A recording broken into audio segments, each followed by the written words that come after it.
মেয়েরা স্বামীর ভাগ কখনো কাউকে দিতে চায় না, কারণ তারা স্বামীর ভালোবাসা ছাড়া বাঁচতেই পারে না। একটা মেয়ে সব কিছু সহ্য করতে পারে, কিন্তু স্বামীর অবহেলা কখনোই সহ্য করতে পারে না। অনেক মেয়েরাই আছে জানে ডিভোর্স হওয়ার পর তাদের জীবনটা অনেক কঠিন হয়ে যাবে, তবুও তার ডিভোর্স নেয় অথবা দেয়, কারণ তাদের পক্ষে আর সহ্য হয় না স্বামীর অবহেলাটা। আসসালামু আলাইকুম, কেমন আছেন আপনারা সবাই? আশা করি ভালো আছেন। ছোট্ট একটি মিনি ব্লগ নিয়ে আবারও হাজির হয়ে গেলাম। যেহেতু গরমের দিন পড়ে গিয়েছে, গরমে এসিতে দেখেন কি অবস্থা। এসিটা যখন চালু করেছিলাম প্রায় 1 মাস আগে, তখন কিন্তু এগুলো সব ক্লিন করে তারপর এসিটা চালু করেছিলাম। প্রায় 1 মাস যেতে না যেতে দেখেন কি অবস্থা, আবার ধুলা জমে একদম এখন আর এসি আর ঠান্ডা হয় না। তাই ভাবলাম যে আবার একটু ক্লিন করি। তো এই তো ক্লিন করে নিচ্ছি। একটা ডিভোর্সি মেয়ে জানে যে একটা সন্তান নিয়ে বাবার বাড়িতে থাকা কতটা কষ্টকর।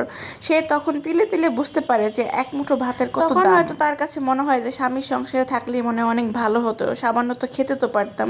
তো যাই হোক, অনেক মেয়েরা হয়তো বোঝে না, স্বামীর সাথে অনেক রাগ অভিমান করে সম্পর্কে দূরত্ব তৈরি করে ফেলে।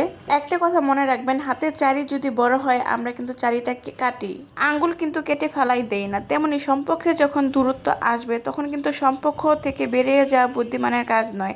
সম্পর্কে দূরত্ব আসতেই পারে, তখন সেই সম্পর্ক সুন্দরভাবে ঠিকঠাক করে নিতে হয়। আমি এমন অনেক মেয়ে মানুষ দেখেছি যারা স্বামীর সংসার ছাড়ার জন্য বেকুল হয়ে পড়ে, কারণ তাদের কাছে মনে হয় তার স্বামীটাই অনেক বেশি খারাপ, তাই এমন খারাপ মানুষের সাথে সংসার করা যাবে না।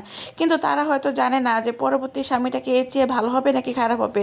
কিন্তু তারা তো সুন্দর একটা আশা নিয়ে যায়, কিন্তু বেশিরভাগ সময়ই কিন্তু পরবর্তী স্বামীগুলো ভালো হয় না। ভালো হয় খুবই অল্প অংশ মানুষের ভাগ্যে, কিন্তু বেশিরভাগই কিন্তু খারাপ হয়। তখন হয়তো সেই মেয়েটা মনে করে যে হায়, আমি কেন আমার আগের স্বামীকে ছেড়েছি।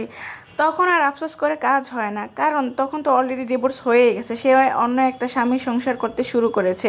কিন্তু অন্য স্বামীর সংসারটা কিন্তু খুবই কঠিন হয়, বেশিরভাগ মেয়েদের জীবনে কিন্তু এমনটাই হয়। তাই প্রথম স্বামীকে ভালোবাসুন, নিজের সংসার কখনই ডিভোর্স দেওয়ার চিন্তা ভাবনা করবেন না। নিজের সংসারকে, নিজের স্বামীকেই ভালোবাসুন। নিজের স্বামী যতই খারাপ হোক না কেন, নিজের স্বামী কিন্তু নিজেরই। কারণ একটা মেয়ের বিয়ের পর কিন্তু তাদের স্বামী ছাড়া কোনো দাম থাকে না, কোনো মূল্য থাকে না। আবার অনেক মেয়েদের স্বামী ছাড়া অনেক দাম থাকে, মূল্য থাকে, যাদের কাছে অনেক বেশি টাকা আছে, যাদের টাকা থাকলে সে তার টাকা দিয়ে সে একা একই চলাফেরা করতে পারে, তখন আর তার কাছে দুনিয়া কঠিন মনে হবে না, কারণ টাকাই তো মানুষের জীবনে সব কিছু, টাকা ছাড়া তো আর চলা সম্ভব না।